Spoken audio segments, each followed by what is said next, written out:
I'd also like to welcome you all to this workshop, which is entitled Our Supporters in 2020. Are we ready for them? And I think this is going to be an exciting start to a conversation which is going to unfold over a number of years from here on in. You know, Red Cross, we often focus on our clients or our beneficiaries, the vulnerable people we serve, which is absolutely what we should be doing, because that's our purpose and our reason for being. But it's also the people who help people, our supporters, that make us who we are, that give us that edge and that ability for us to help our beneficiaries. But who are these people? Who are the people who support us? Who are the people who want to support us, who aren't supporting us today? And what do they need from us? These are the questions that as a board and as an organisation we've been asking ourselves over the last few months as we're preparing for Strategy 2020, our strategic plan for the next 5 years from 15 to 20. Many of the people in this room would have contributed ideas to that strategy process through the board engagement that has occurred recently. And so some of you may be aware of the strategic goals that and the approach that we're taking with that strategic plan. The first of the strategic goals is to build a diverse and active humanitarian movement based on voluntary service. And that includes strengthening and growing the Red Cross family by more actively involving Australian supporters across all cultures, locations and ages, and particularly looking to the future with the engagement of youth. So that's a fairly broad strategic goal, but it is focused on building a diverse and humanitarian movement.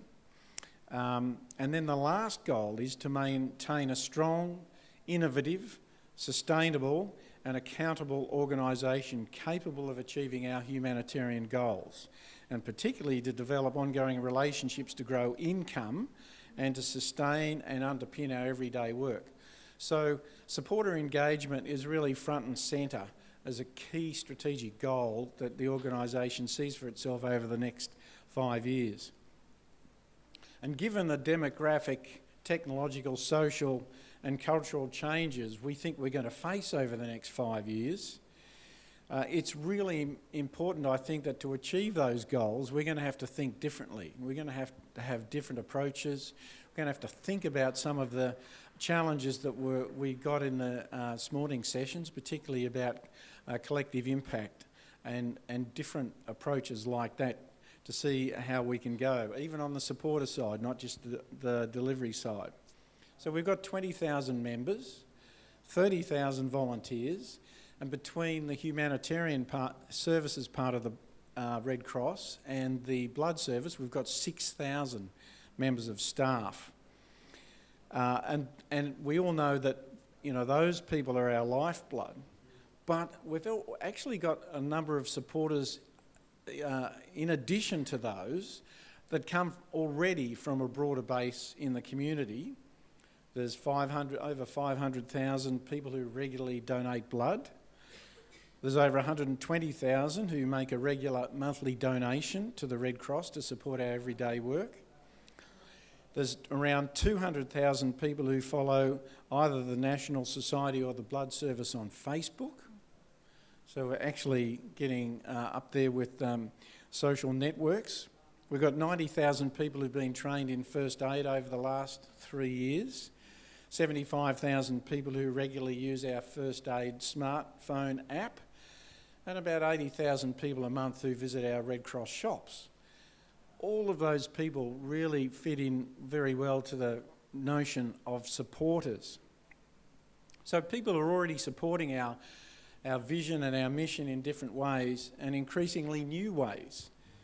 But what do we really know about them? What do we need to know about them for them to remain engaged with us? And what other ways might people support our mission going forward? So these are some of the questions we're exploring today. And I look forward to having an interactive discussion later on.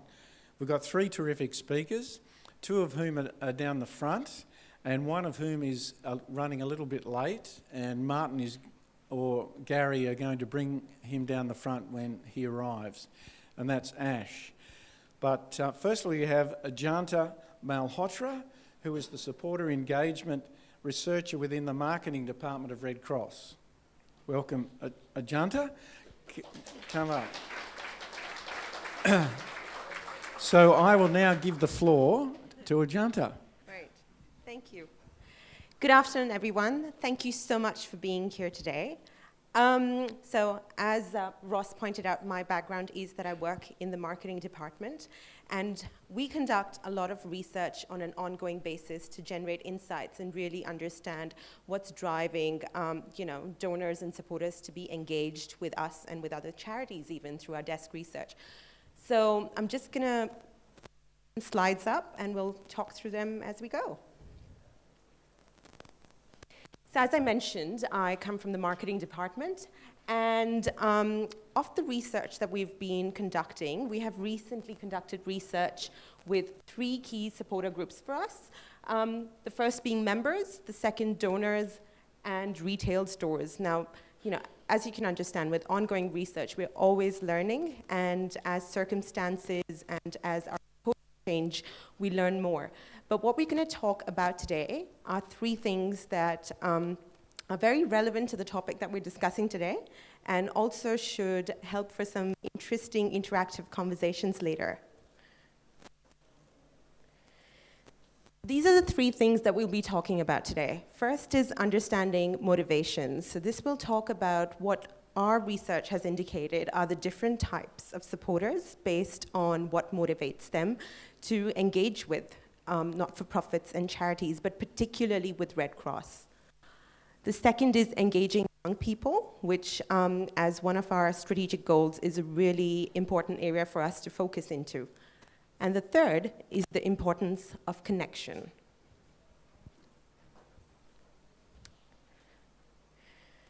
So, in December 2012, we researched our regular giving donors. Now, as Ross pointed out, regular giving donors for us are people who contribute on a monthly basis a fixed amount towards Red Cross's everyday work. And based on our research, we identified different segments of what our supporters look like based on their motivations, their attitudes, and also their expectations in terms of their relationship with Red Cross. The methodology for this research was quite intensive. So we first started with desk research to generate a basic understanding and hypothesis of what our supporters were looking for.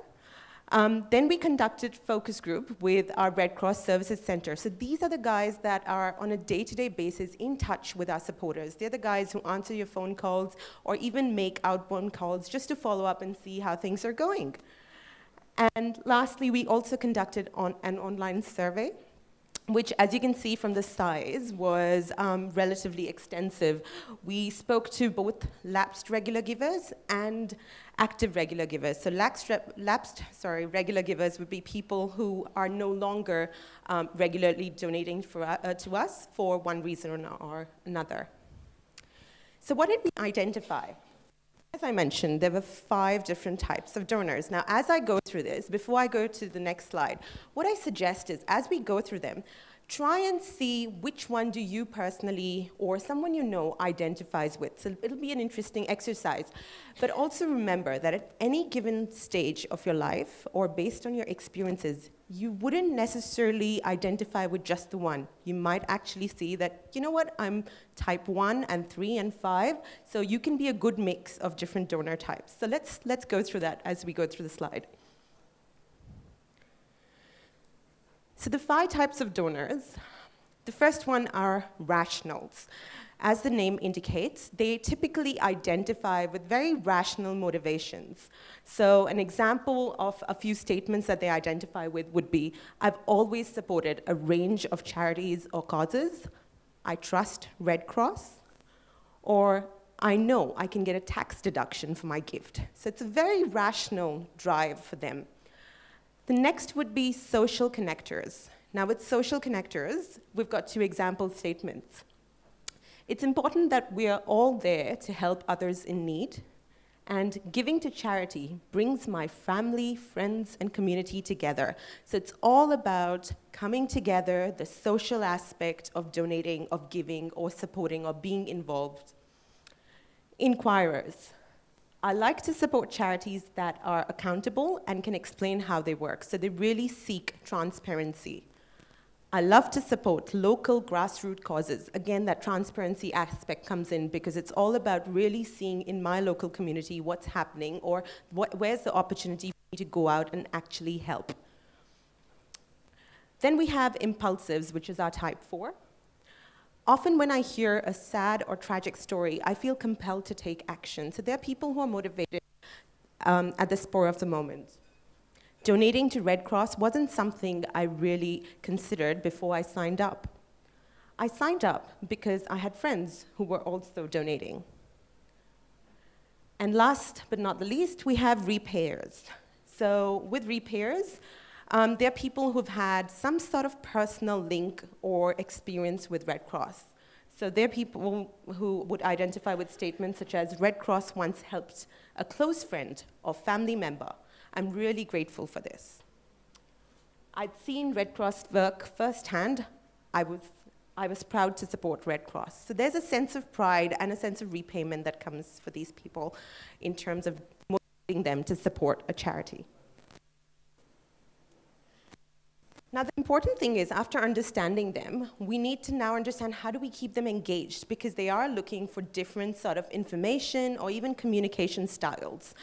So with rationals, what works quite often is they have a sense of responsibility that is naturally embedded in them based on the way they've been brought up. So they feel it is their duty to give back to the society. For this purpose, a clearly and efficiently defined cause in an authoritative voice is what they seek, because it just means that they can trust the organization and the work without really digging in or getting too much information or needing to get too much information.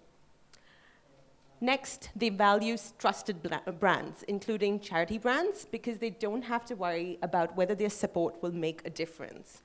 There are people who want to make a difference but do not want that added responsibility of a single person making a big change. They want to contribute to change in their own way, at their own pace.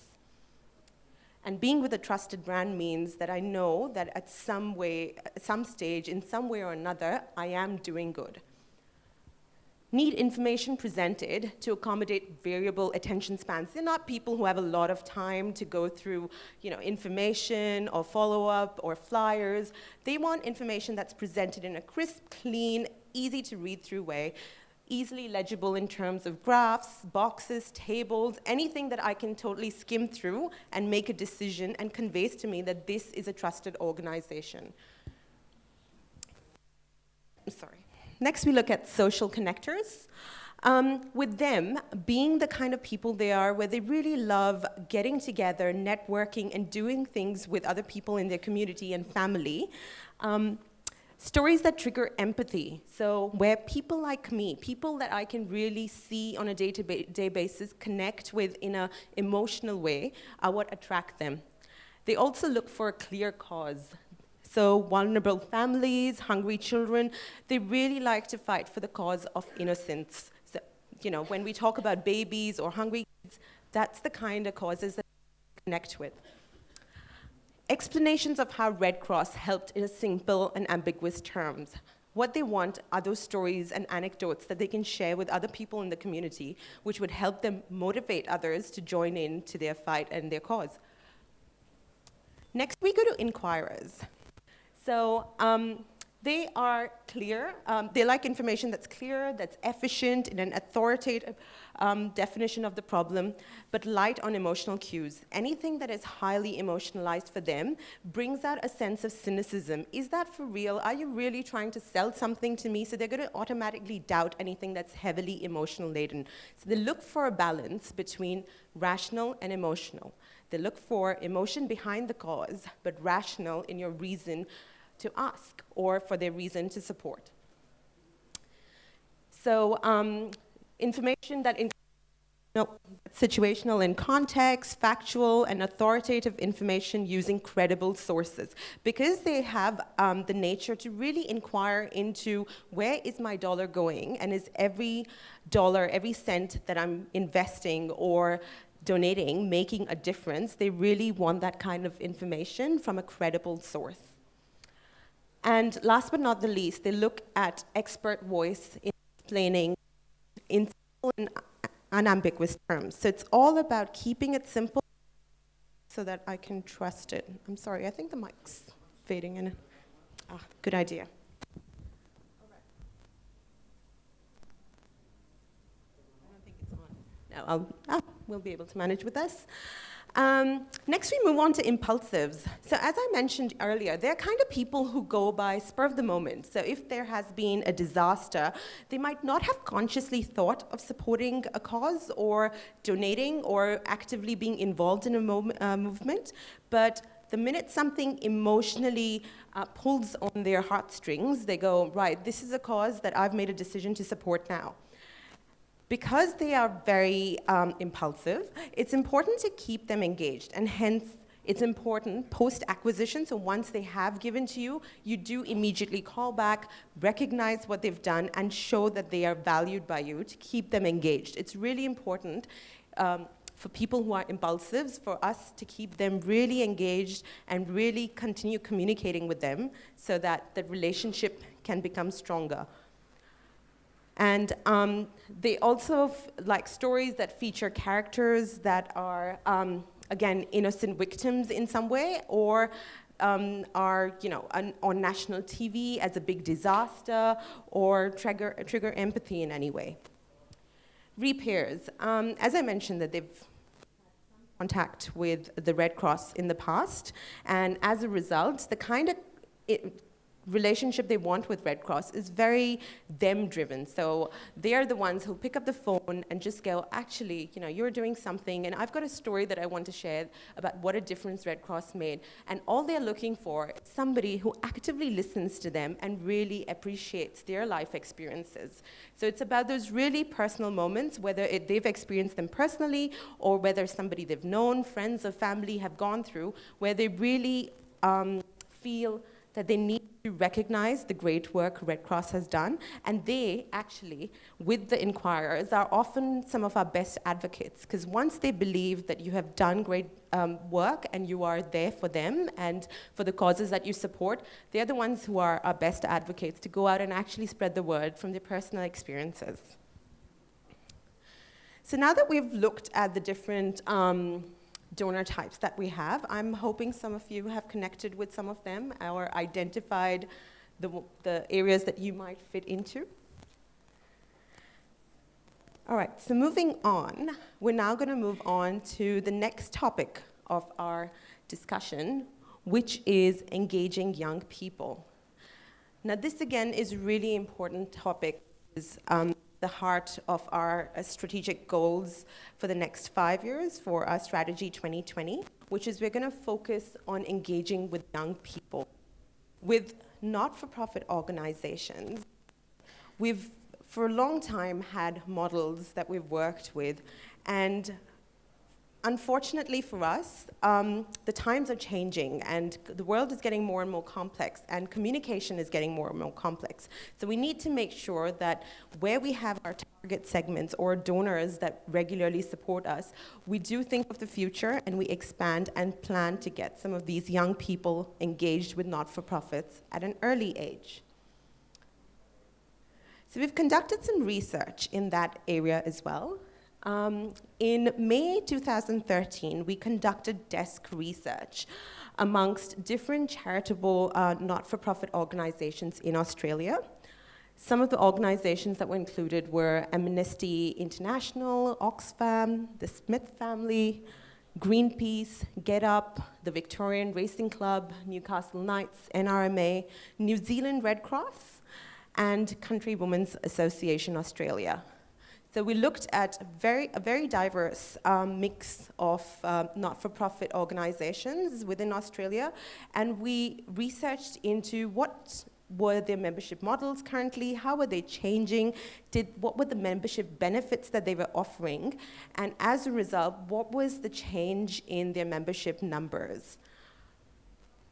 Now, in early 2014, which is earlier this year, we also commissioned another piece of research across Red Cross supporters, and these supporters included members, both current and lapsed, so people who had not renewed or had decided not to renew their membership with Red Cross, financial donors, volunteers, and also members of the general public who were not in any way supporting Red Cross or had not previously donated to Red Cross. So we tried and get a good mix of different types of people in this research so that we could have a benchmark to measure our supporters against.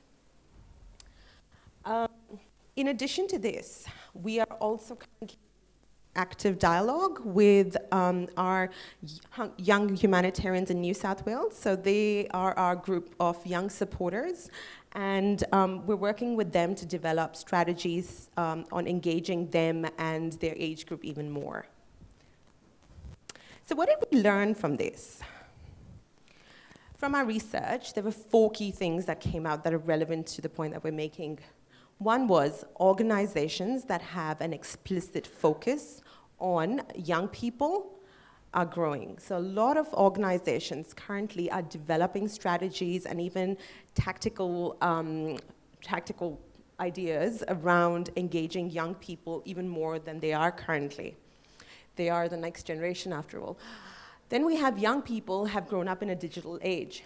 You can see, the whole Facebooking. We were just having a story now, Ali was sharing about 2 people actually getting hooked and married on the basis of a Facebook conversation. So all that is definitely happening. So they've grown up in a social environment, and hence it's really important for us to not just be there on that environment, but be there in a really relevant conversation with them. And that's where the importance of really understanding the role of this platform comes in. Because it's not just about being present or getting a number of likes or getting the number of support, but it's generating those active conversations and getting them to be interactive with us in those different platforms that they're really comfortable in. Then we have young people who have early engagement with organizations and familial associations are likely to stay with that organization over the lifetime of their support. So to take an example of, which is outside our not-for-profit industry, if you come to think of it, I don't know, actually let's just do a show of hands for this one. How many of you, when you think of the first account that you open, the first bank account that you open, are still with the same bank? Exactly. It's a very natural tendency for you to think, that was my first bank. There is an emotional attachment, which makes it really difficult for you to walk away. So it's really important for not-for-profits to get in really early and build that relationship with young supporters, so that throughout their lifetime, at some stage or in some way, they are always connected with the organization. And another important thing that we learned is that the motivations for young people are similar to other supporters, but not the same. So what does that mean? Let's get into that.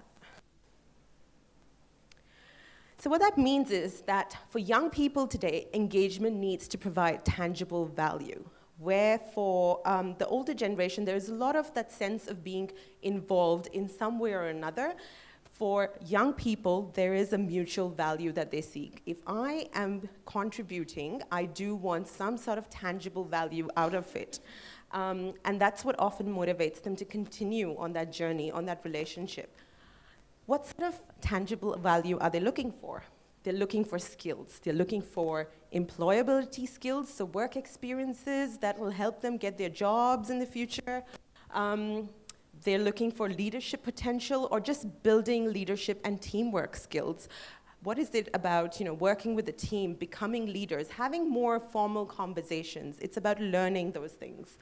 It's about responding to their ideas of compassion and care.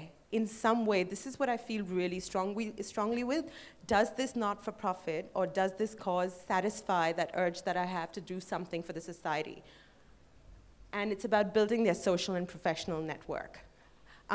It's interesting, I'm currently, I've got a son, he's 17 months old, and we're thinking of his future already. Parenting is a really difficult thing.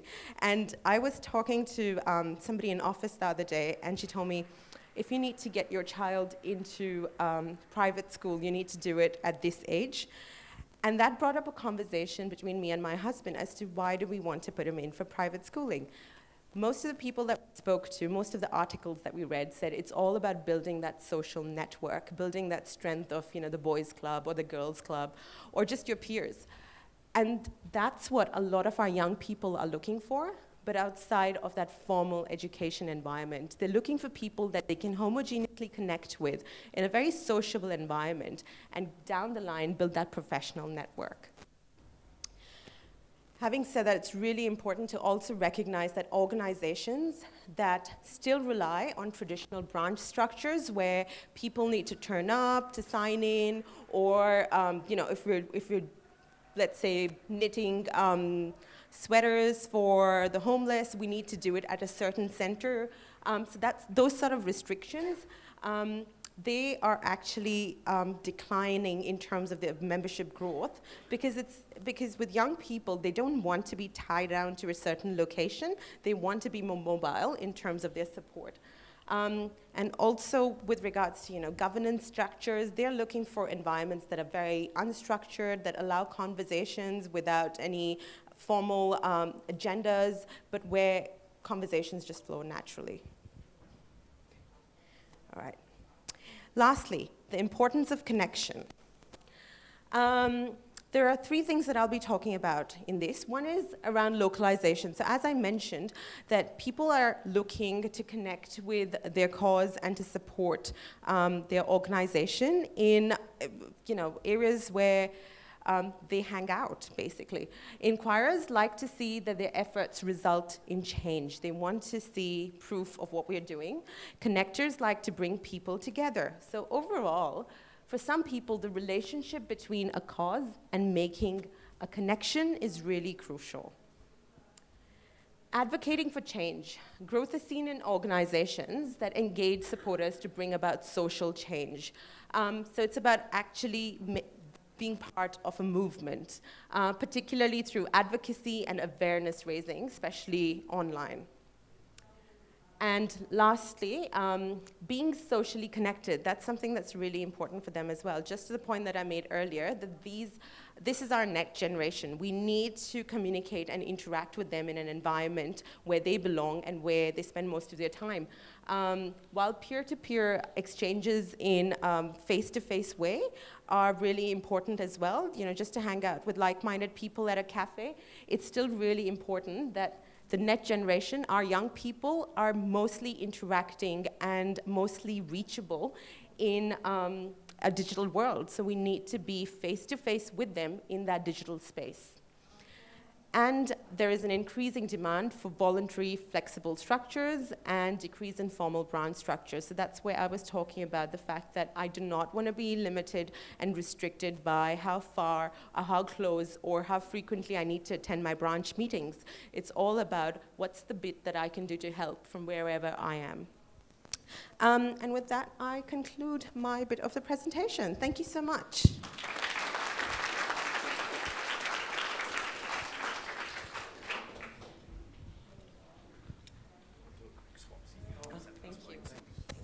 Thank you, Ajanta.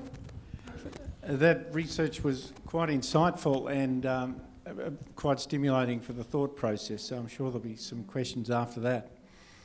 Our next speaker has arrived. Ash, welcome Ash. Ash Ross-Handler is the CEO and founder of the Karma Currency Foundation and the CEO of Good Company. His organisation empowers individuals and companies to support charities through giving their time as a volunteer, money, i.e. donations, or energy for fundraising.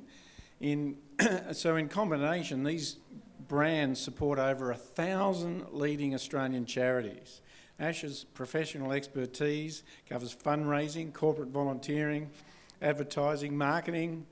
Wow, there's a big list here. Ash, branding, philanthropy, new product development, time management. Okay. Everyone give Ash a big welcome. Thank you. The junta was fantastic. Do you know how to find something on here? Oh, yeah, I want you to go. Yeah, that'd be great. There we go. Keep flicking there. Okay. If I made just some comments on your speech, which was terrific and a terribly hard act to follow, the marketing part of me, and your marketing department's probably here already and probably thought of it already, but I was sitting there thinking, the Red Cross is not 100 years old, you are 100 years young. And that's how to connect with young people. You're 100 years young, you're going to be around here for the next 10,000 years, and it's about youth, excitement, engagement, and anyway, I'm really stoked to be here for your 100-year young birthday celebration. Another interesting point you mentioned was about the lifetime connection of young people and engaging with them. One of the interesting things we've done through the Karma Currency Foundation is we launched charity gift vouchers. So it's just like a Myers gift voucher, but this is a charity gift voucher that you give to someone and they decide where the monies will vest. And one of the really interesting things we found about that was, and it kind of makes sense, at different ages, different issues matter to different people. So, for myself as a kid, I was probably like most kids, fluffy animals. You grow up, you worry about the environment, you meet the woman of your dreams, you learn about women's health and things like that, and that interests you. And then you have a crazy night out on the town, you're pregnant, and then all of a sudden, you're thinking about donating to Royal Children's Hospital, and then you have the kid, and you think about SIDS and kids, and then, the kid grows up, and you're growing up, and you go to the doctors, and you test your cholesterol, and then you're thinking about supporting heart disease, and then, so as the journey of your life goes on, different things tend to affect you. And that's one of the challenges and opportunities, I guess, for an organisation like Red Cross is during those different points in their life, how you keep top of mind and constant there. One last point that I found really interesting too was on the 5 types of donors you mentioned. It's interesting. So the way I sort of see it from my point of view, those rational donors who are thinking about the tax deductibility and all that stuff, I see a lot of those people now setting up private ancillary funds, high net worth individuals going, oh, okay, this makes sense from a tax reason, foundation giving forever, blah, blah, blah. The only problem with that is funds trickle out, whereas there used to just be a huge check. So that's one of the challenges there possibly. Social connectors, I see a lot of those, and I look at them, some of the actions they take is the social fundraising and the fun runs, and they're planners, and every year, let's do the City to Surf and we'll get a bigger team and hit a bigger goal. Inquirers, I think we see a lot of those wanting to do skill volunteering. They want to come into your organisation, look under the hood, see what's going on, really connect, really engage and see what they can give back. The impulsives, I think a lot of those will jump on the back of an emergency and a call to action and set up fundraising pages for typhoons and so forth.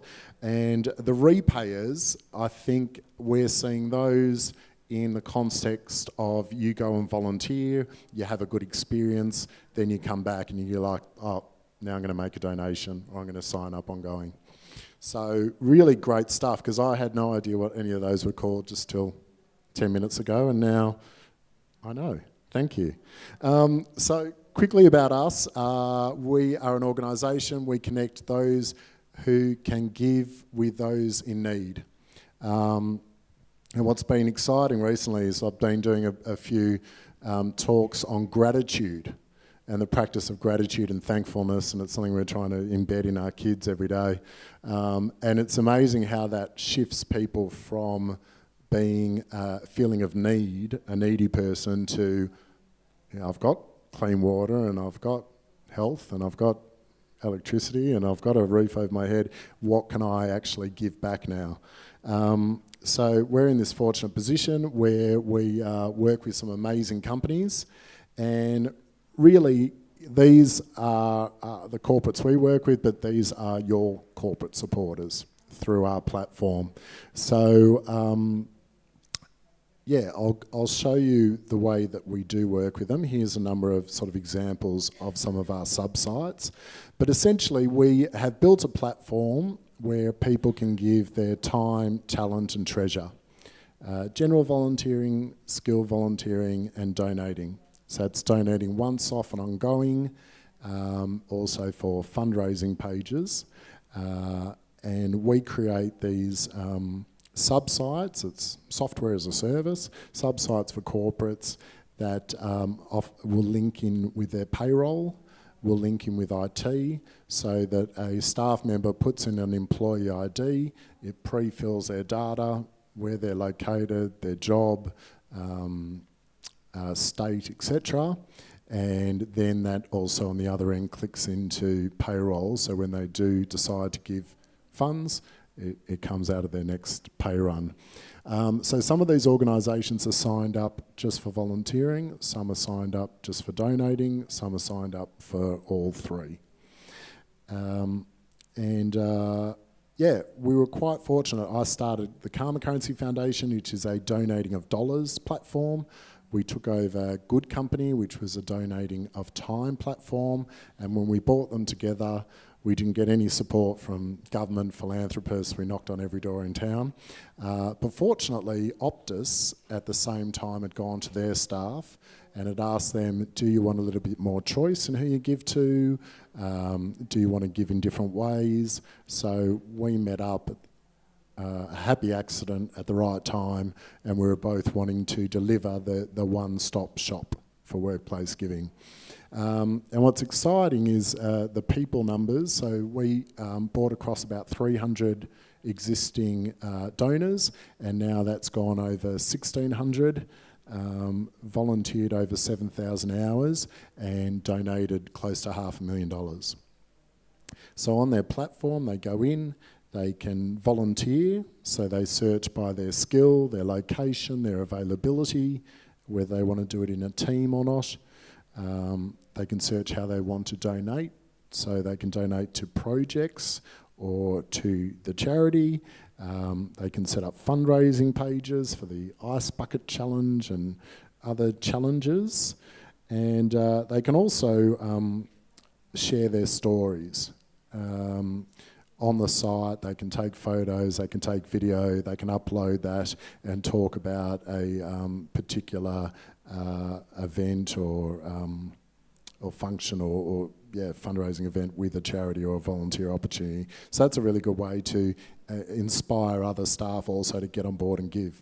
And so this nexus of volunteering and donating, we were excited to put this package together because there was research out of the States that showed 2/3 of volunteers donate, and when they do, they give 10 times the average amount.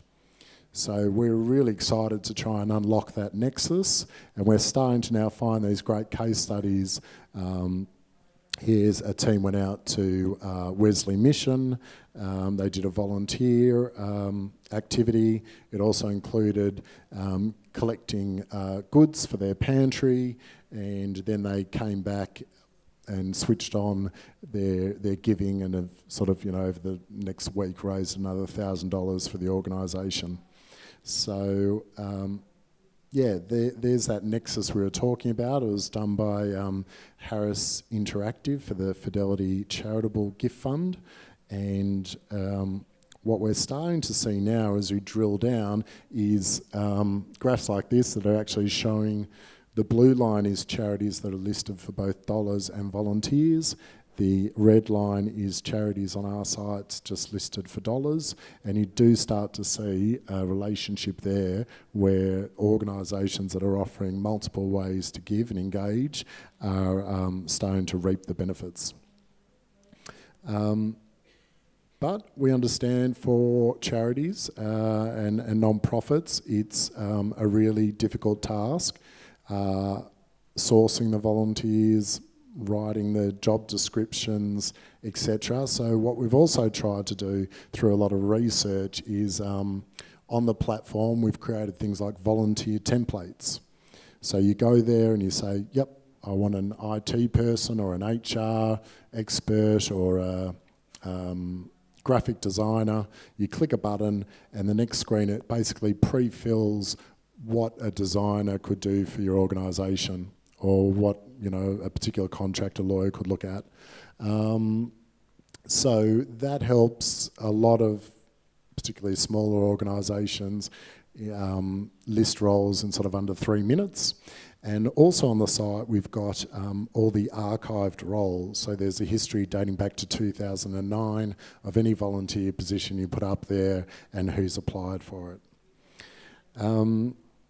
Another functionality on the site too is if an organisation has particular corporate partners, and as part of that corporate partnership there are already a number of volunteer opportunities that you're locked into that particular corporate. We've created something, it's called quarantining at the moment, which is a pretty shit term. We have to sort of look at it as it's called exclusive for or something else, but basically you put up your volunteer role and you say this opportunity is exclusive for Flight Centre or Optus or Western Power or whoever the organisation might be. And then, you're meeting your contractual obligations and what you've agreed to. So some general trends in workplace giving, and these are probably pretty obvious to everyone.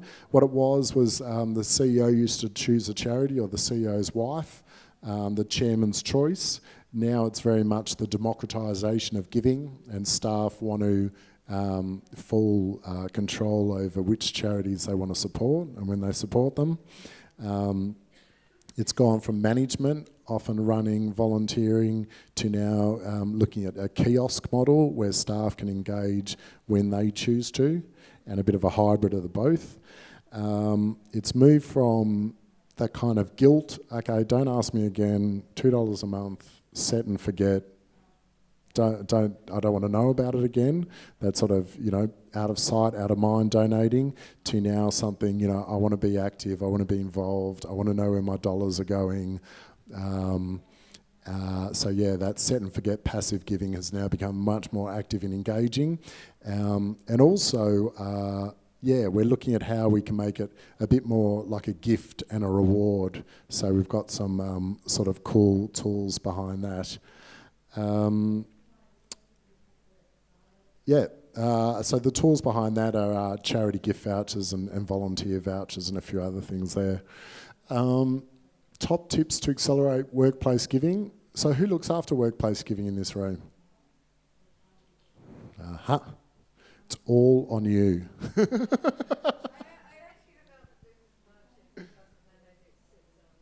Okay, sits under that. So we can go past this. We can have a bit of a chat after about workplace giving. But I think there's an untapped thing in reaching out to board members, reaching out to existing donors who might be giving, $8 a month, and starting a conversation with them and seeing, that's where we find the biggest success, is going back to firms who like to excel in everything they do. They've got a workplace giving program and they're like, well, why? That should be as excellent as all the other services we have for our organisation and our staff. Good. So, I've finished early. Bit of a dance. No? Okay, thank you. Sit up there if you like. Thanks, Ash, and thanks for that confirmation of some of the strategies we're on and some really good suggestions and ideas on what we might be able to do in the future. And Miranda's busy there on her phone writing this stuff down. Yeah, exactly. Now, to our third speaker, and last but not least, it's my pleasure to introduce Ali Farage. Ali is the Community Engagement Manager at Greater Western Sydney Football Club. So we share a passion of football, and I swear in these notes, Ali, it says Greater Western Sydney is Sydney's second football club, and I barrack for the Sydney Swans. So I think that's a bit of a problem and an insult. And Ali assures me that within 5 years, Greater Western Sydney will be the first Sydney football club under any measure. So that's good. So he himself is a keen footballer. Yeah. He's a primary school teacher by training and holds 2 master's degrees, one with Sydney University in education and one from the University of Western Sydney in teaching. And Giants CEO David Matthews once said that Ali Farage is no less important to the AFL and the Giants in Western Sydney than star player Jeremy Cameron. And you're about to find out why. Over to you, Ali. Thanks.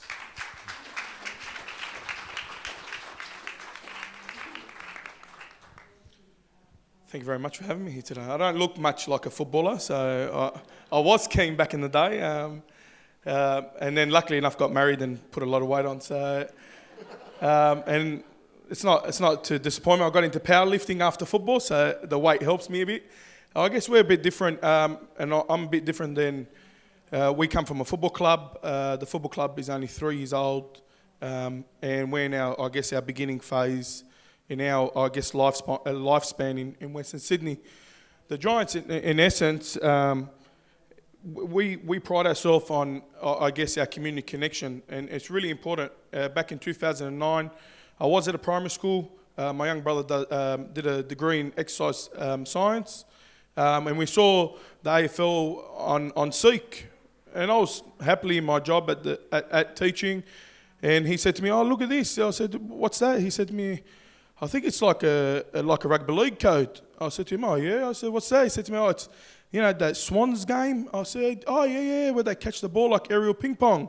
He said, yeah. I said, "Oh, fantastic." He said, "Guess what? They're looking for a position. It's called the Multicultural Development Officer." And I said, "Okay." And we looked at the criteria and said, they want to engage multicultural communities. I said, "Well, that's a bit fascinating." I said, "How are they going to do that?" And he goes to me, "Look, I bet you I'm going to get the job anyway. I'm going to put my resume in." I said to him, "I beg to differ, I'll put my resume in as well." And away we went, and we both put our resumes in, and luckily enough, I got shortlisted, he didn't. I turned up to the AFL headquarters. I took a early leave from school, it's 2 o'clock. I rocked up, and my first question was, "Do you know much about AFL?" And I said, "I can't pretend that I know nothing." But I said, yeah. It's fantastic sport, and it's really physical and this, that. I said, "Look, to be honest with you, I'm not going to lie." I said, "No." I said, "I've never engaged with the sport." I said, "Because the sport hasn't engaged with me." And then the gentleman said, "Oh, what do you mean?" I said, "We can't identify with the sport." And then we continued to talk. I see marketing, and especially for football clubs, as a mirror. And if individuals or community groups or people in the community that you operate in can't see a reflection of themselves, then they won't bother. So with that motto, we continue to strive. With everything that we do, we try to engage communities, but at the same time, we try to show them a reflection of themselves in our organisation. From marketing, from pitches, from advertisements, from multicultural rounds, many cultures rounds. And then we as a whole decided that our intention is not to miss any specific person who would want to desire to be involved, who would not be able to see himself. So we continued to strive along that path. And I guess one of our most important thing was our purpose. Our purpose was a family entertainment. We pride ourselves on our entertainment at games. It's family friendly. Mums, dads, kids can come along. There's a kids zone. It's attractive to the young. But not only that, we do want to win premierships, because we know winning games always will gain you the support. Just as the Swans in the last couple of years, they've been strong, they've been winning, and their supporter base has grown. Their attendance at games has grown. We've come last for the first 2 years that we're in the competition. That's hard, because coming last means not many people are interested in you. They don't want to come to the game because you're getting thrashed by, for example, 60, 100 points. But the good thing about coming last when you start an organisation like a football club is you understand the foundation that you've got. And if we go to the next slide, you can see that our membership base at the moment, coming last for the first 2 years and third last this year, we had 13,100 people purchase a membership for the Giants, which is fantastic for us. And in future years, we hope that doubles when we start winning premierships. but we know what our base is. And I always get the common question, do you see yourself under threat by the Wanderers, the soccer team? I said, the soccer teams, rugby league teams, AFL teams, they've got their supporter group. The difference is we understand what our base is. When you're winning, you can't really identify what your base is because people will support you generally because they want to get involved. And also, our team is pretty young. This year, there was 24 players on our list who celebrated their 21st birthday. 24. We had a joint birthday party, and we had 24 players turn up, and they were celebrating their 21st birthday. We know it is a long road. And what is more important is that this young team will be a powerful team in years to come, which is important. And then we go on. We've got 3 zones in Western Sydney for the Giants. We've got Western Sydney in general, we've got the ACT, and we've also got regional New South Wales. Western Sydney itself is very diverse. In our last census, we saw that 40% of Western Sydney have at least one parent born overseas. We can see that 27% of Western Sydney are overseas-born families. In some communities, we've got more than 75% of certain LGAs. As we can see, there's 14 local government areas. In some LGAs, we've got 75% of communities speaking a second language at home. And putting them figures into your mind is how do we attract every single person to come and want to be a part of the Giants? And I'm sure the same way that you would in 2020, especially the Red Cross, would want to gather all these people to support everything that you're doing. But how do we get them? How do we attract them? How can we at least get an ear? What language are we talking in? Is our material translated? Social media, our games, and you'll see in one of our initiatives, we had the game translated in another language. So the commentating was done in Mandarin, live on Mandarin radio, so people can listen to it in their own language. And a fascinating story is one of the young kids who did the translating. He said when he first came from China, his mum, when they came to Australia, was a fanatic Home and Away fan. Fanatic. He said he would come home from school, and every afternoon Home and Away was on, and she was watching it.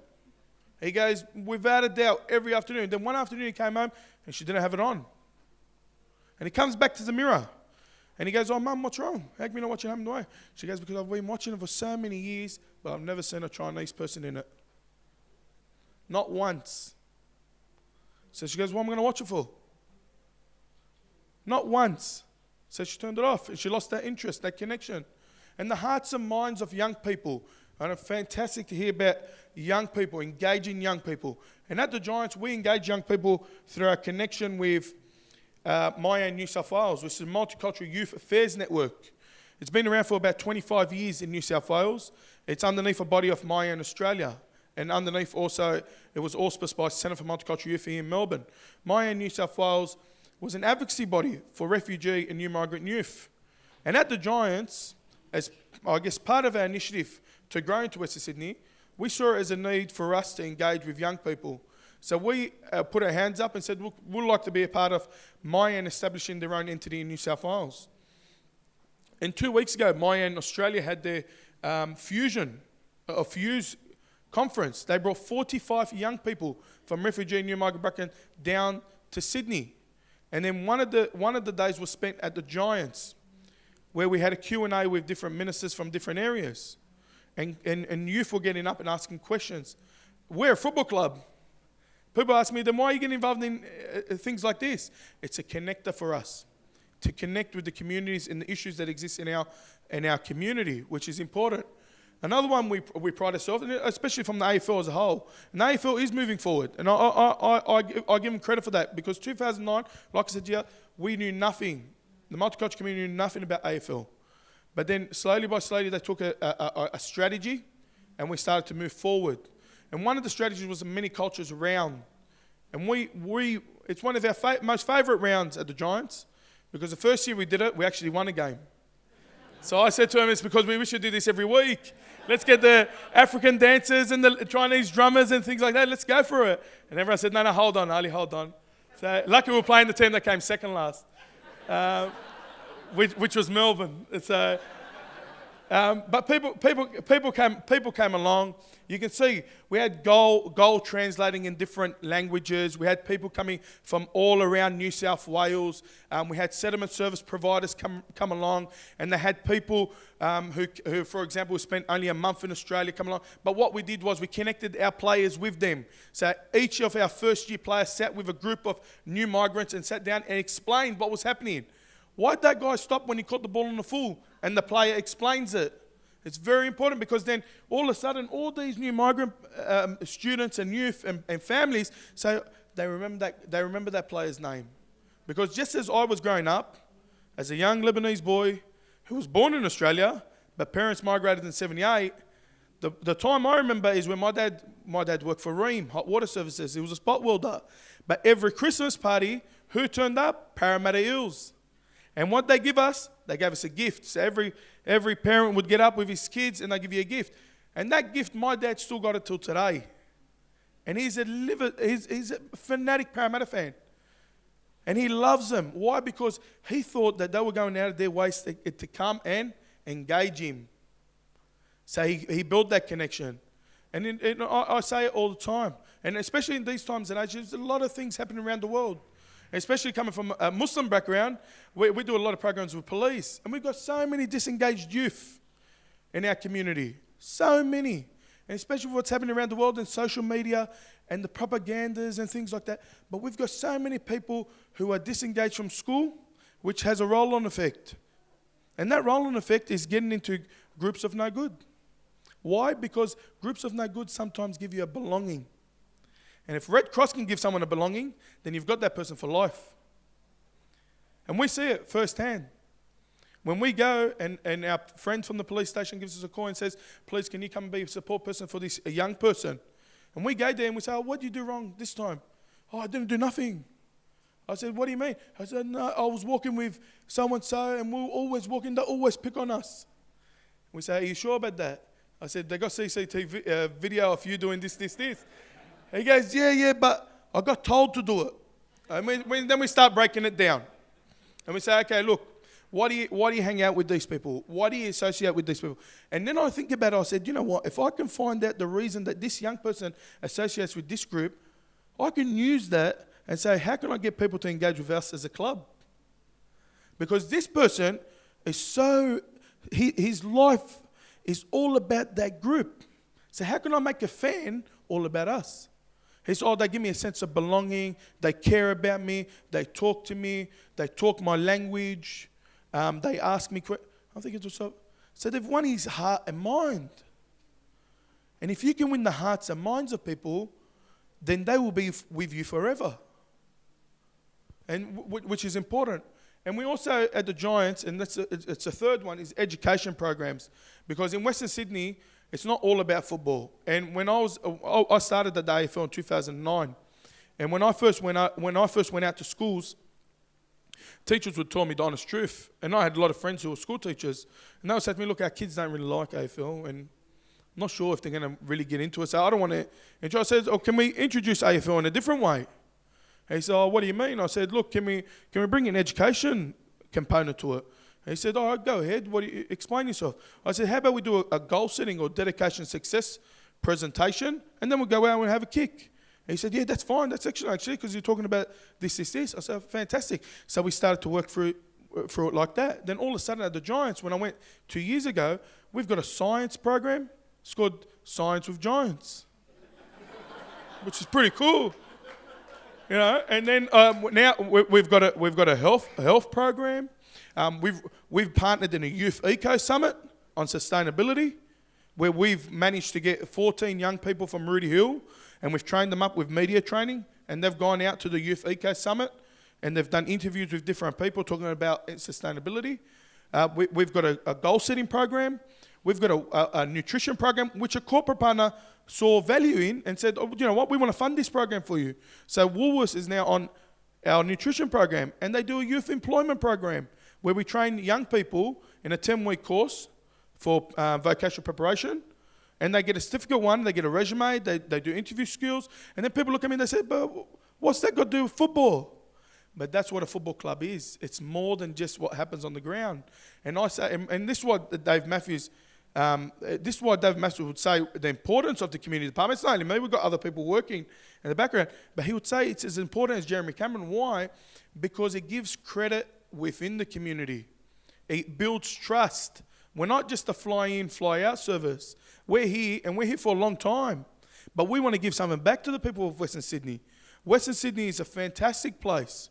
But how can we be not only can we engage, can we win games, can we win premierships, but how can we be a player in the issues that exist?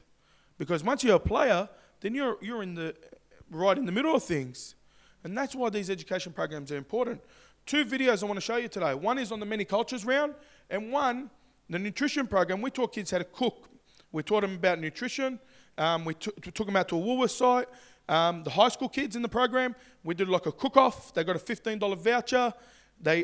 We kept it really real because we're working with disengaged kids. So we said, all the kids all of a sudden these days, they're all looking at their body image and they all want to know, how do you get abs?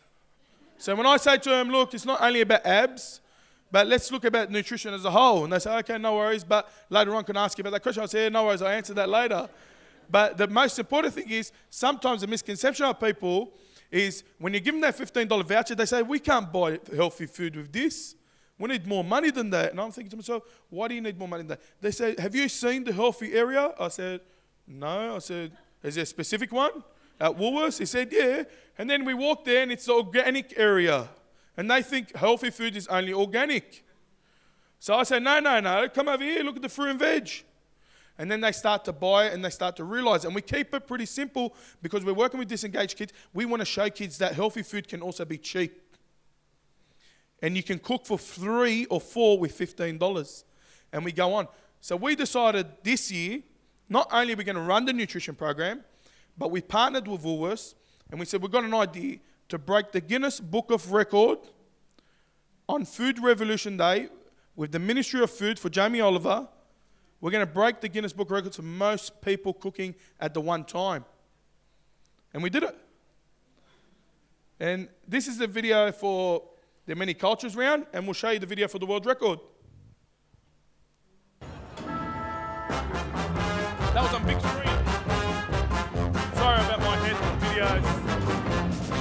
Well, there's a big sound from the west of the town. It's the sound of the mighty giants. Feel the ground is shaking. The other teams are quaking in their boots before the giants. We take the longest strides and the highest leap. We're stronger than the rest. We're the greater Western Sydney Giants. We're the biggest and the best. So, Ali, can you please tell us a little bit more on what's happening today? Well, today's, I guess, the Many Cultures themed round here for the GWS Giants. We're celebrating diversity through cultural performances, singing, martial arts, food. We've got an iftar here tonight celebrating, I guess, Ramadan as well. We've had 120 people come through this morning, 120 youth, just like yourself, doing workshops on, I guess, leadership, drumming. We're looking at the history of Bicentennial Park down at the Brick Pit, and Save the Children's Mobile Youth Van came along and we did some goal setting, I guess, and aspiration workshops as well. The Giants are, I guess, taking this on by themselves. Multicultural round was 2 weeks ago, but we saw as a club, our own club, that we need to celebrate diversity because in Western Sydney we've got a great range of different cultures and people come from all over the world. So we want to celebrate that and accept that, and not only that, but be accepted by everyone in the community as well. Tony Shepherd was quoted as saying that it's not just AFL that's going into the communities, but the communities going into the AFL and vice versa. So this is pretty big for us, actually. I think it's a great initiative by the Giants to have everyone here. Nicky Flamboris is the Multicultural Programs Manager for the AFL New South Wales ACT. How important is today, Nicky? Very important. It's really important that we diversify our game and we introduce new communities to the AFL. And what an exciting and vibrant day for today. It's just amazing. Really excited. We're doing a goal setting and future aspirations workshops with iPads and Mac computers. Today we're going on a tour to the base of the Brick Pit at Sydney Olympic Park. This is a unique experience. Looking at ways to really improve the involvement of multicultural young people in the Greater Western Sydney area.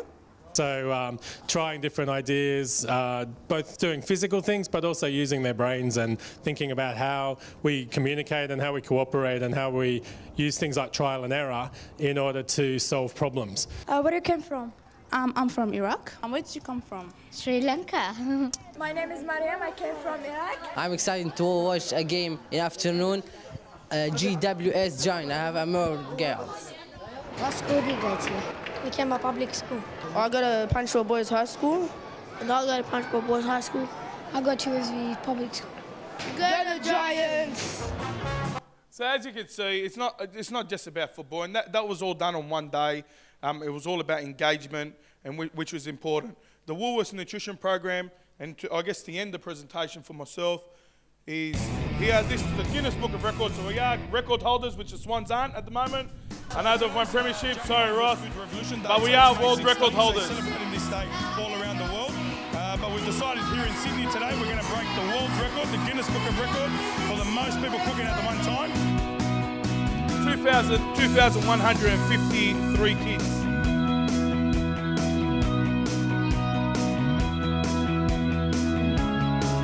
Good running style there. So this year was our official launch of the Woolworths Nutrition Program. So today, myself and Emad Dorkir recruited all the students from a variety of schools. So we've got schools come from Campbelltown, the Liverpool LGA, Bankstown, Auburn, Granville, Punchbowl, Riverwood.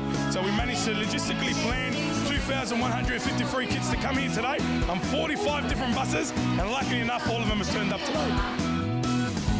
Gave me all of them on big screen, and we all did a rainbow wrap with raw beetroot. So everyone came out red and purple, which was interesting.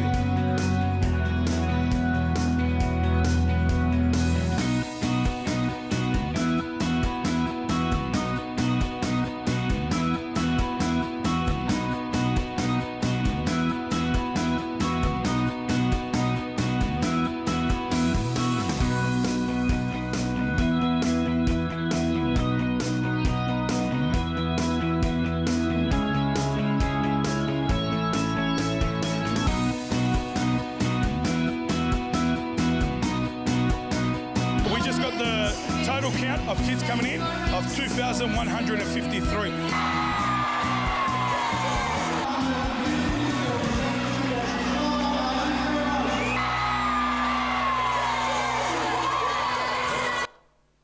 So there you go, and they're the other programs that we run. A couple of the Stephen Canary's breakfast program, a Wise Up program with police, Careers Future program, a Bridges to Higher Education program, and a Racism one. So thank you very much.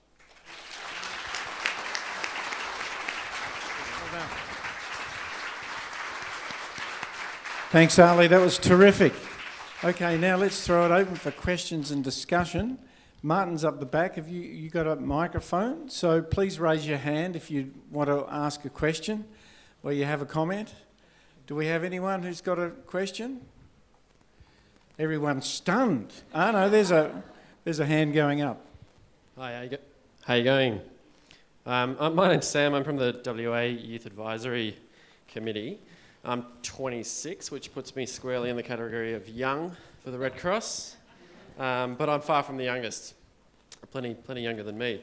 It's more of a comment than a question, so I'll flag that in advance. Relating more to Ajunta's talk earlier on, it's a peculiar experience being a young person sitting through presentations about what young people want and don't want. I'd say you've done a pretty good job. It's tremendously difficult, especially with 10, 20, 30 years distance from the demographic in question. Not yourself personally. How old do you think I am? Five. Let's go 5. Let's actually not answer that question now. Yeah. Well, let's leave that one behind. My concern was, I think it'd be easy for somebody in an older demographic to come away from some of the stuff you said with an idea of young people as somewhat mercenary, transactional, selfish lot who are kind of stuck on their devices and want something from the organisation, you know. I just wanted to give a bit of context for that might not occur to people. We're now about 3 generations deep away from World War II. in this country. We haven't had any major involvement from civilians in conflicts since Vietnam, really. And the sense of community, voluntary service and communitarian engagement that became part of the culture in a lot of countries after the war, and that is embedded in older generations, is foreign to young people today. It doesn't naturally exist in our demographic. Okay. I should have said too, can you please keep your questions short? Sure. I'll round it out really quickly. 1 or 2 sentences. Yeah. The tremendous value that exists in that, the rewarding feeling of being involved with that kind of stuff is still something that young people are really interested in. So don't see that, all of you listening to what's being said, don't see that stuff and think they're a bunch of selfish fools. They just don't know. And it's about communicating that in a way that's going to get people in and on board, and then appreciating what is on offer. Yeah. Thank you. Okay, I'll see. Ajanta, would you like to respond to that at all? I'm just going to make a really quick response. It's interesting how you mentioned that generational gap. To be honest, it's not that big. I'm not that old.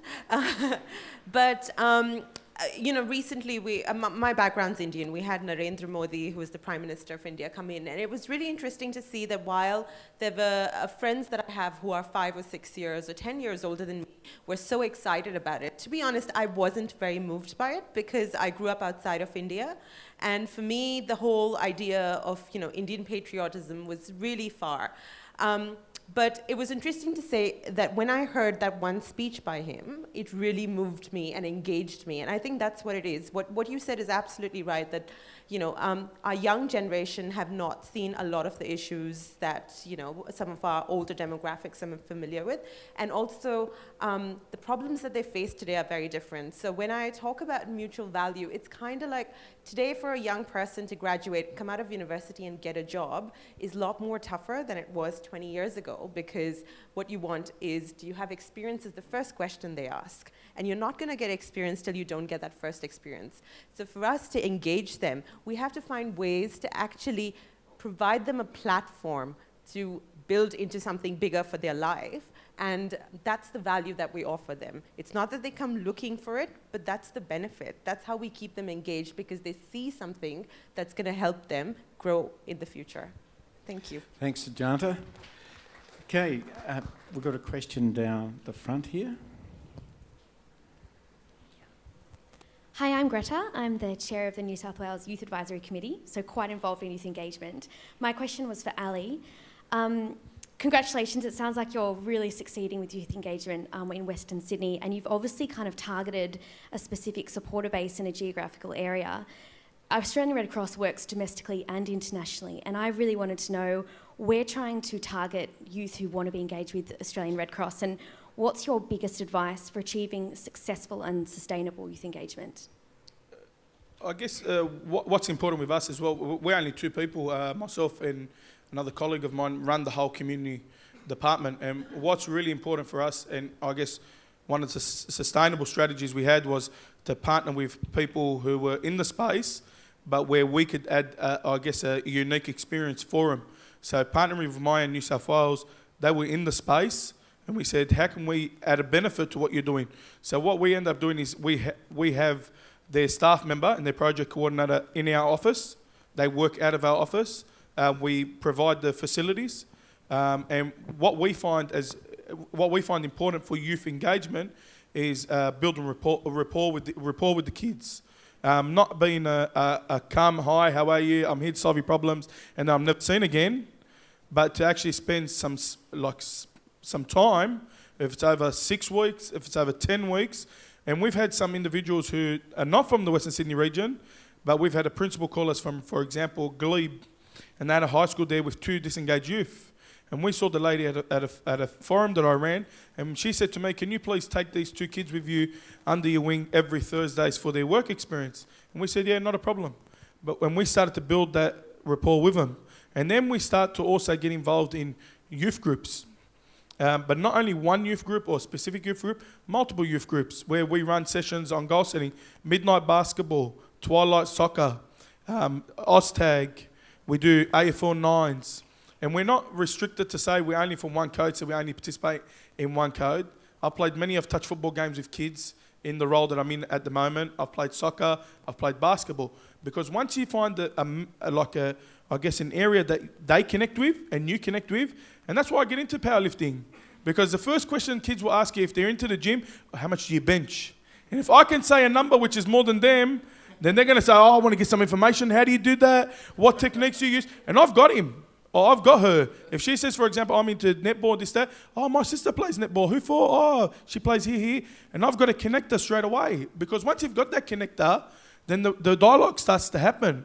The most important thing is for dialogue. Because if you haven't got dialogue, and it took me 3 months with one kid. And the kid came from Quran. And he had a very rough past in his country. And he came here. His teacher said to me, he's very rude, abusive, and he just doesn't want to be at school. But it took me 3 months, me and my colleague, we picked him up every Tuesdays and he spent the whole day with us as work experience. It took us 3 months, he opened up in the car. He said, can I ask you, every morning we would ask him, did you get in trouble last week? No, that's it. And he wasn't fluent in English? No. I said, all right, no worries. But we knew he got in trouble because the teacher told us everything before we picked him up.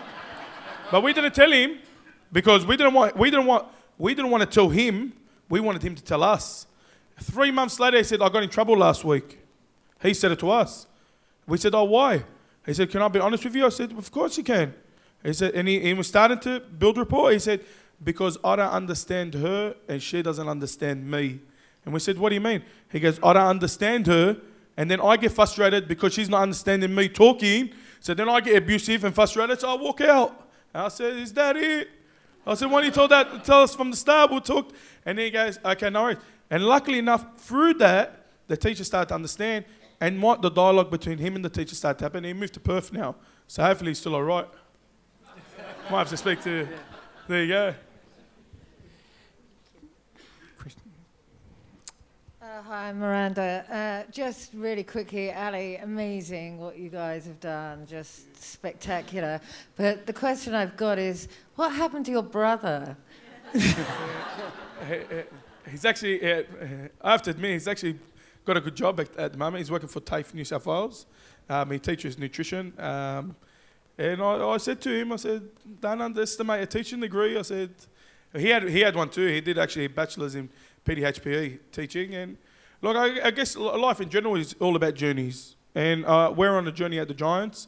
You've been on a journey for 100 years, and today, congratulations, it is your birthday, but you've been on a journey for 100 years. We wish and we hope, and we've got a vision, I might not be around, most of us might not be around, but in 100 years' time, that the Giants are still here, like many of the famous clubs here in Melbourne, still plugging away and providing opportunities for not only young people, for families and communities and things like that, and hopefully we get that chance. It's Charles Burkett. I'm from the Northern Territory Divisional Advisory Board, and I'm sorry to channel this question to Ali again, but it's actually quite interesting because Kevin Sheedy actually started going up the Tiwis in the 70s, so it didn't take 5 years to get Michael Long. It actually took a few decades, and it's quite extraordinary when you say engaging with a community. It is interesting. My question, though, is that I'm intrigued to hear is being a new product and what I've seen engaging exceptionally well. How do you deal getting negative responses, especially from the fact that what you seem to be doing is extremely good and you seem to be canvassing everything? How much do you persist? Do you persist forever? Does it get to a stage where you don't try and engage with certain areas, and what do you do? Yeah, we do receive negative. Like every organisation, we've obviously got your ups and downs, and you do things well, and you do things, I guess, a bit less well. But and we take it on board. What we've realised is in the first couple of years, and I have to say before I continue, is Beth over here, who's from the Red Cross, and I said I'll put you on the spot, Beth. Sorry, but I used to work with Beth in 2009. When we first came, we used to go out to every single community group to engage. But all of a sudden, then people start to realise if you're not there every week, or you're not there every month, or you're not there every year for their celebration, or you're not putting money in for sponsorship, then people start to become a bit negative. Oh, how come you're not doing it this year? Or why did you sponsor us last year and this year you're not sponsoring us? But again, it's about, I guess for us, it's about providing, we can be there, this is what we can provide, and being upfront, honest and transparent. It's not, I'm only here to get you as a supporter. No. I might be there, and don't get me wrong, community space, is probably one of the hardest spaces to evaluate, because when I first started the AFL, and I'll say this, when I first got started, people used to say to me that I did nothing. And I'm thinking to myself, why? Because I was in a KPI-driven industry where numbers was what was being reported to the top. So if you weren't getting numbers, and a number was only a person who participated in a program for 6 weeks or longer, but I was going to festivals, and I was going to fetes, and I was going to community events where I was only seeing someone for an hour, 2 hours, 3 hours, and I couldn't report them. So people were saying you were doing nothing, but I said, building relationships is not doing nothing. Building relationships and getting people to come and participate and become a fan or become a player or get engaged in sport takes longer than one meeting. It takes more than 2 years. Sometimes it might take 3 years. And what you said with Kevin Sheedy, today, before I came to this event, I was across the road at Amy Stadium. We had the flying boomerangs there. It's an under-15 squad, and there's a couple of boys from the NT there, a couple of boys from Perth. They're there, young Indigenous boys, and they're put in a camp about leadership. They spent the last 2 days at the army barracks. They were doing midnight runs. They were doing mud walks. And I could see the boys' faces. They were in a lecture, and they were like this. One kid fell asleep, and all the team got around him and took a photo, like a selfie. He was like this. But you can see what were they talking about. They were talking about culture, identity. But that relationship, and when you said with Kevin Sheedy, it didn't just happen like that. And there was one guy who walked in, who was an ex-A4 player. He was talking about the negative, how one strength and conditioning coach was telling him, as an elite athlete at a football club, was telling him, we were trying to crack you for 8 years. And he looked at him, he said, but it was your character that didn't let us win. And that was the day he retired. And negative, it always happened. Even with our Bashahuli Cup, the A4 runs a Bashahuli Cup for Muslim schools, because Basha came from a Muslim school, so he runs a bit of a competition. And we get plenty of negative feedback from community members saying, how come we haven't got a Christian Cup? How come we haven't got an African Cup? But it's all about how do we open dialogue with people. We offer opportunities and we keep on trying to engage. But there are situations where we're not going to be able to get everywhere, but we try our best. I've got a question for Ash. Just in relation, maybe this is a bit too specific, Ash, but how can we, Red Cross and Yes for Good, work more together? Is there more opportunities to do more things together? I think Yes for Good is sort of the Optus platform. How boring does this sound compared to this guy? Sorry. I've been really enjoying it. It's great. Sorry if it's the wrong platform. Sorry. No, it's a great question. It's a great question. Yes for Good is the Optus workplace giving platform. Giving for Good is the CSL one. So all the companies sort of name their platforms in different ways. But I think the best way to engage there is by working with us around some fundraisers and letting us know when they're on, so we can connect with the corporate and say, okay, there's particularly an emergency event on or something like that, where they can create the fundraising pages. And then also when we launch a new platform with a company, that's a great time to come along and get involved and talk about all the great things your organisation's doing. Okay, thanks. More questions? Thank you. I'm Dorothy. I was a member of Junior Red Cross in primary school, so it's been a very long association. I won't tell you how old I am now. My question is, I've noticed there's a very big gap between school age and retired age of engagement with Red Cross. There seems to me, anyway, to be this gap. There's where I live at the moment, there's 50 children at the local primary school involved with Red Cross, which is absolutely fantastic. And we've got our branch, if you like, which is mostly a lot older than I am. What's in between, and how do we engage those people? There's also, it's like the young marrieds, for example. They've got other interests. They're not, involved with, well, I haven't noticed them being involved with Red Cross. So I just wondered if there has been some thought go into that group of people, if you like. How do you define young, by the way? Janta, do you like to have a go at that? Definitely. Thank you, first of all, for supporting us for so many years. Thank you very much. And to answer your question, we do have a lot of different programs where we do engage with people based on their life stages or their age. So one that we have in New South Wales, for example, is the YPP, which is the Young Parents Program. And that is for people or kids literally 15, 16 who've had babies but don't have the background or the family support to support them into becoming parents. So we do that. We engage with them through through the corporate side of things. So where Miranda mentioned there's business partnerships, there's everyday giving, there's that financial engagement. We've got a lot of supporters in that way. We also engage with them from the youth aspect. We have a young humanitarian group. So we've got members who are young members who are between that college and uni age, where they actually have their own governance model, and they then run different programs, different awareness campaigns, advocacy campaigns, or even support a lot of campaign work that we're doing internally. So in our own way, we are trying to connect with a lot of different age groups and be relevant. But it's really been, to be honest, it's really been a great focus for us to now get into the youth space a lot more, because we have engaged with the people who are in their 30s through different ways, and we're expecting and hoping that they continue with us. But it's those young people that we really want to focus on right now. So I hope that answers your question. Okay, And, thanks, Martin. I think, sorry, just to add to that, talking before about employability is just huge. I was at a meeting last week with one of the universities, and she was telling me that amongst the major universities, they're going to have 9,000 graduates in the next month or so, vying for 800 jobs. She said, no, these kids don't realise how many of them are going to be flipping burgers.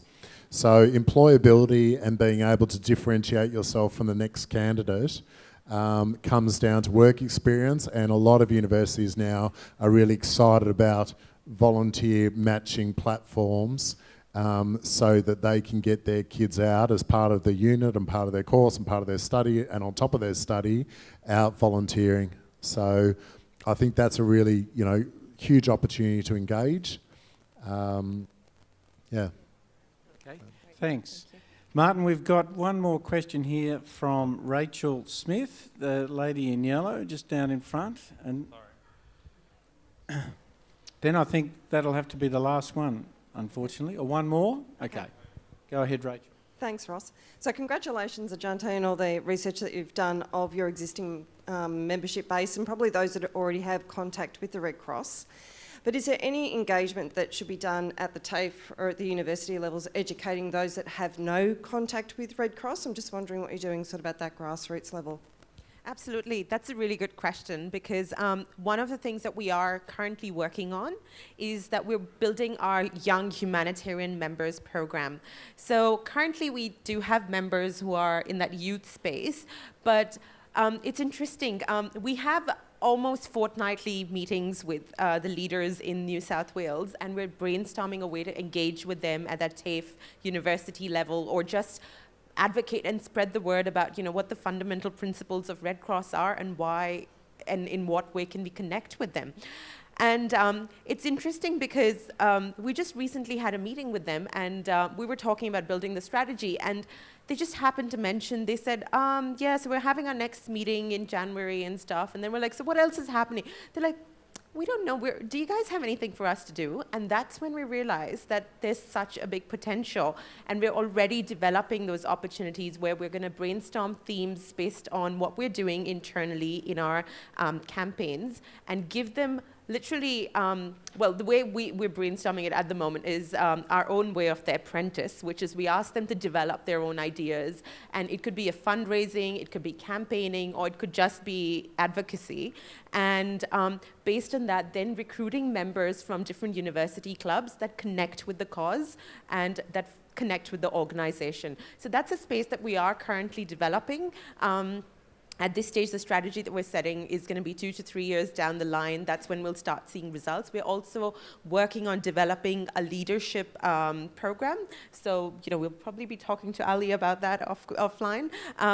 But we're working on developing a leadership program where we'll start getting school students who will be moving into university engaged at that really early stage, so that then when they go out, they kind of seed the whole conversation around Red Cross in whichever university they go.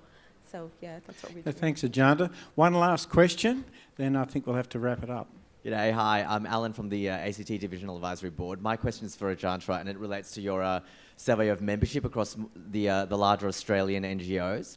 From our perspective, we see like a great segmentation of supporter engagement amongst sort of volunteers, donors, activists, program beneficiaries. You can be involved in that capacity or all of those capacities without being a member. And indeed, I think, the primary role of members in governance, I think, has been eroded over time and replaced by more efficient mechanisms through nominations committees and such. So my question for you is membership still a relevant category of supporters? And what is the value proposition in membership with large NGOs nowadays? Yep. No, membership is definitely important, because I think membership gives, that word membership in itself gives that sense of belonging that Ali was talking about. It's a certificate, it's a badge that you wear. And it's really, at this stage as well, it's about keeping membership relevant. So what we're talking about is, you rightly pointed out about the governance models gradually becoming eroded and, less relevant. So now it's about understanding what is more relevant in terms of membership. What is defining membership, and what are people's expectations? So that's what the research that we conducted was really insightful in really identifying even what volunteer opportunities meant. Are there enough volunteer opportunities? And it was interesting from a member perspective. One of the things that came out is that they want a role. Being a member no longer means that I have a badge or can say that or get a regular letter or go to branch meetings. It means that now I have a role in society. Whether it is when there's disaster preparedness week, does that mean I round up a few more of my peers and friends and we go out and advocate? It's about defining those roles. So membership is still very relevant. It's just that what membership means and is packaged with has changed and needs to change. Thank you. Yeah, just I guess further to that point, Good Company had a lot of community members. They had community groups for Good Company, and that model wasn't really working. So at the moment, what we're doing is, trying to switch it and look at ambassadors. And as an ambassador, here are your KPIs. Here's what we expect from you. Here's what you should expect from yourself. And are there ways to look at membership, look at being an ambassador, and look at different titles and way to engage that can start that conversation again. Okay, well, let's bring it to a conclusion there. Can I just say on behalf of us all, I think we've had a stimulating and really interesting conversation over the last hour and a half. Particular thank you to Ajanta, to Ash and to Ali for giving us some really good insights into some of the opportunities that lay ahead for us, and to wish you all the best in the future, and thank you very much for coming. Can we join in thanking them?